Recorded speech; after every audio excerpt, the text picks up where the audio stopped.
Hello there everybody and welcome back to the channel.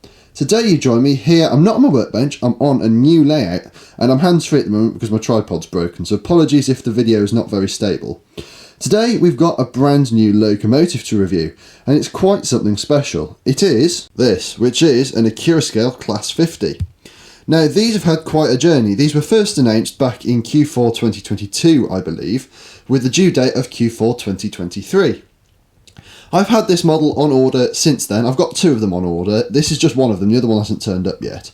This one turned up earlier today. I mean literally 5 minutes ago the postman came and dropped it off in an absolutely enormous box. But anyway, that's sort of beyond the point. This is going to be my first all new Accurascale model that I have. I've got this before, which is an Accurascale Class 37. You won't have seen this as I bought it pre-owned and I don't really like to review pre-owned models. But it is a sound fitted 37, which is a very, very nice model. I bought that off a mate. So I've had an Accurascale diesel before and it is quite impressive.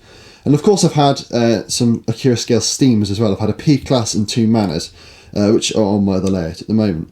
But I've not had a Class 50. As I say, these have been announced for quite a while, though they are only just starting to come into stock. So the version I've got is Rodney, and I'm going to put up a screenshot of the end of the box now.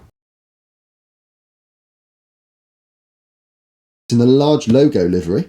I think I bought this for just under £180 because I had a discount code, but they are available in RRP of £190. There are some spares on the website now, or as of filming, so I'll put a link in the description if you want to get one of those. Alternatively, there's probably some available from the retailers. But for now, let's get this out. So I've set up my camera on a makeshift tripod, so it is a bit out of the way, but I'm going to show you exactly what is in the box. So the box is here, and it's got this plastic sleeve on. So I'm going to get the plastic sleeve off. There it is. This comes as standard on all Accurascale models, apart from the Manners, which was a bit weird, but it is what it is.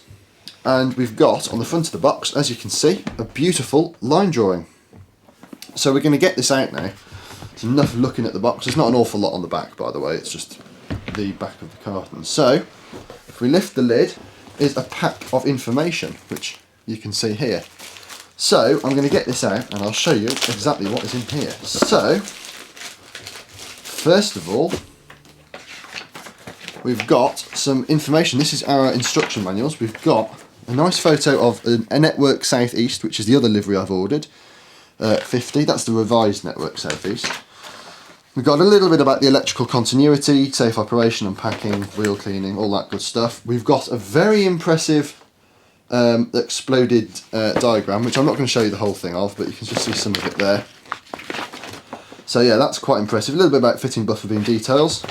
Great stuff. Removing body, lubrication, driver fitting, yada yada yada. So that can go down there. We've also got, this is something that comes I think with all models, not just the sound fitted ones. It is the sound fitted instructions. There we go, you can see them. Yeah, not very much exciting there, but a little bit about them. And then we've got the bit that I really like with these, which is, when it comes out, I'll show you this in a second, the Class 50, well it's not an operating manual, it's a Class 50 background guide, but in the style of a BR operating manual. There you go, you can see it there, it's a bit better. So yeah, I like that, and the other thing is it's got these coffee stains on the back. Right, there you go, which I quite like though. They look quite good. So, with that out of the way, we've got some foam. I keep moving it to the wrong side of the camera. So we shall see what's underneath. And oh, yeah, that looks nice. See, I've had this on order for a long time, and it's nice to finally see it in the flesh.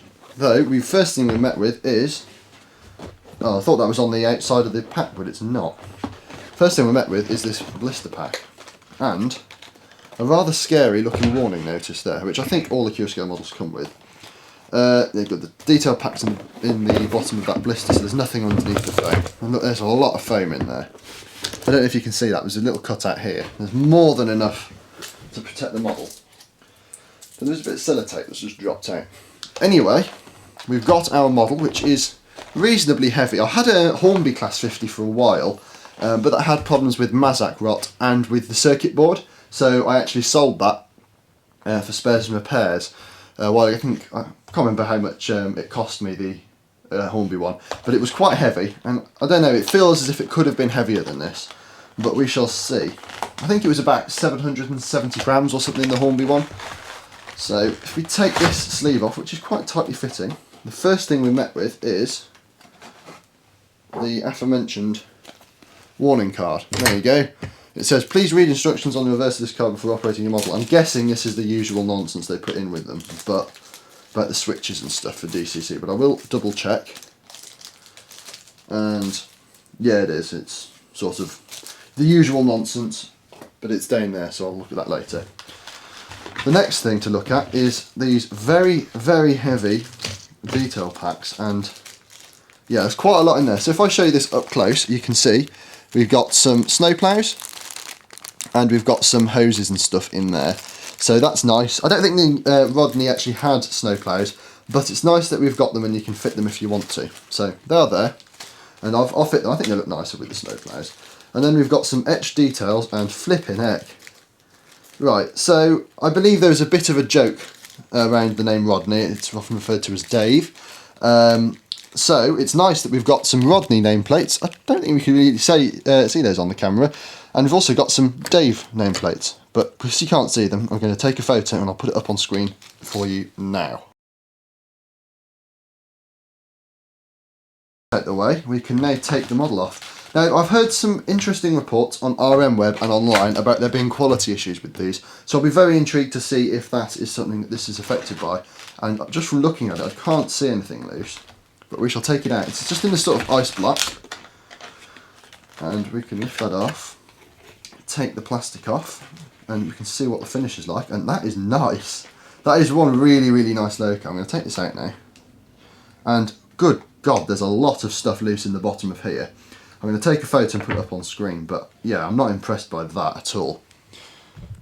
So I've just taken a photo on my phone, which I'm going to edit up onto screen, but there is an awful lot of detail hanging off. We've got the fuel tanks, the air tanks, hoses.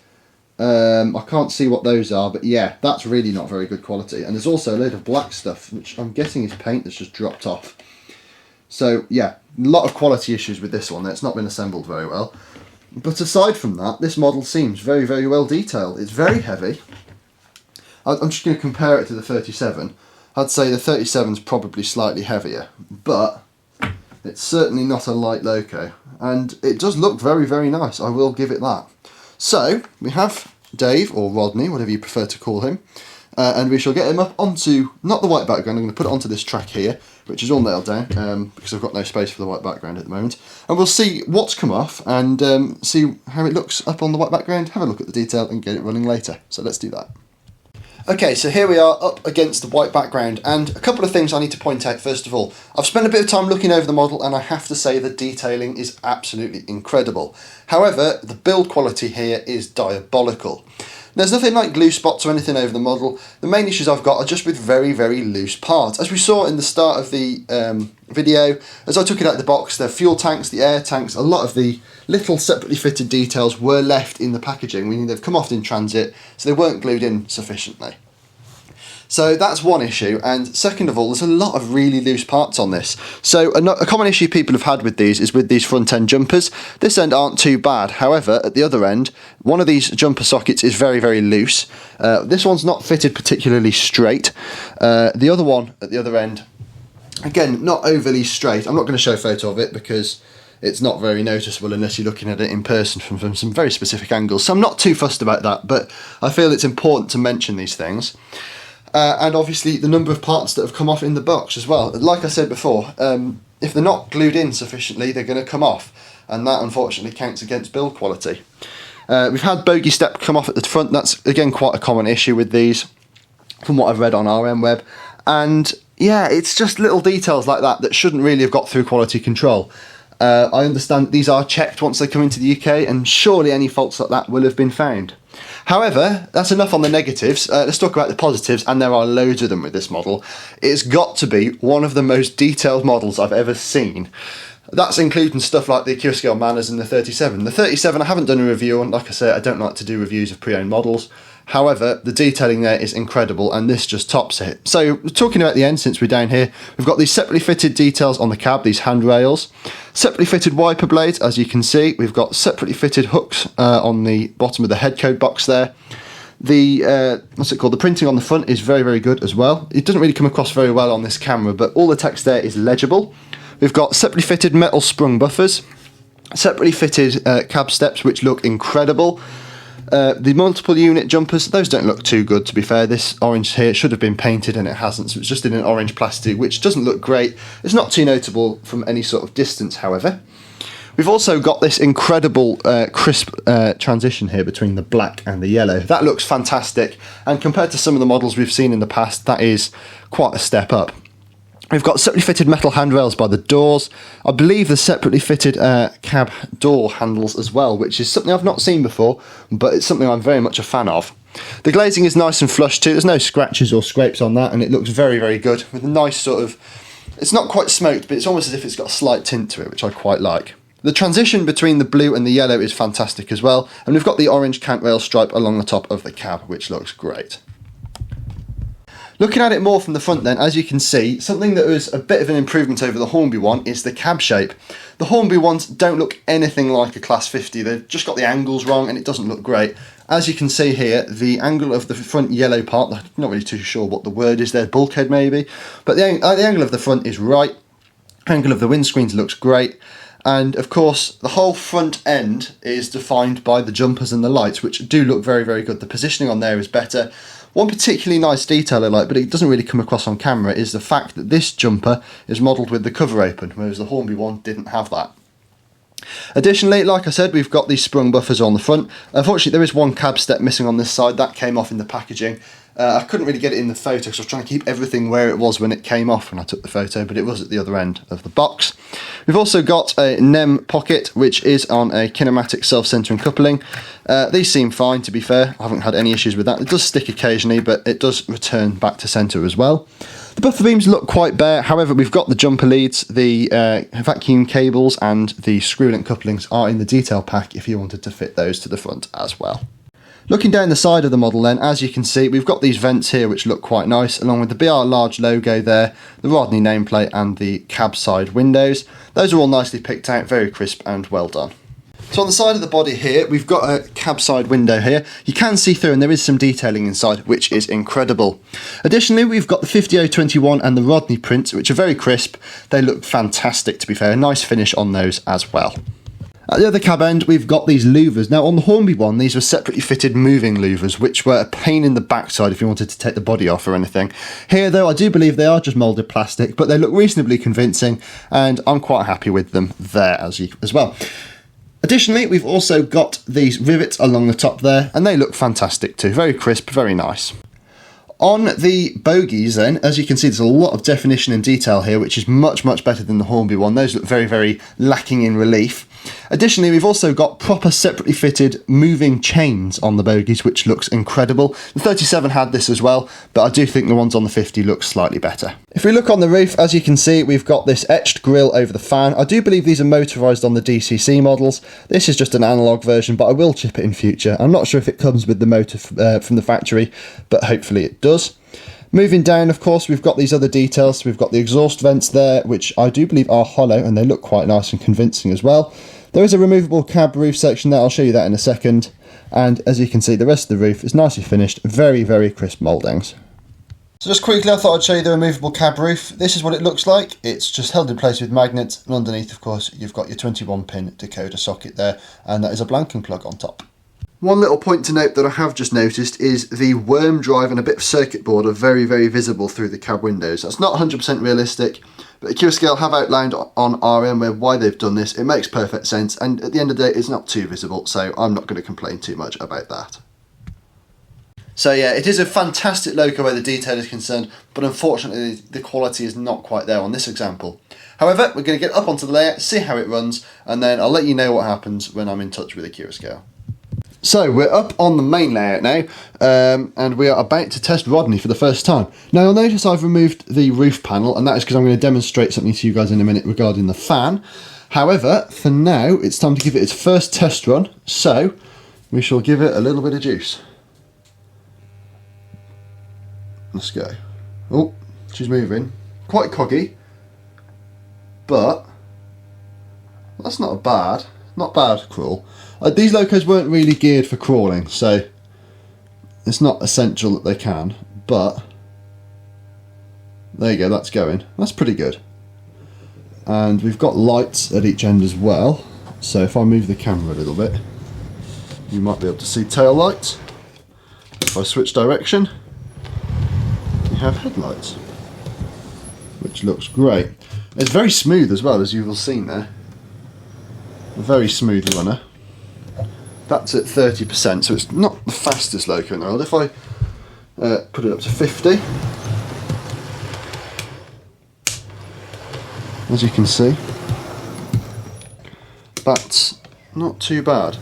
Now, the fan is not spinning, and that is because I believe it is controlled by one of the switches in the top. So I'm going to pick you guys up. If I show you in there, we've got switches, and one of them is switched off. I believe that does the fan, which, as you can see there, if I give it some power, is not moving. So I'm going to put that switch on, and we shall see if the fan works. So switch number 7 is now on, and as you can see, the fan works.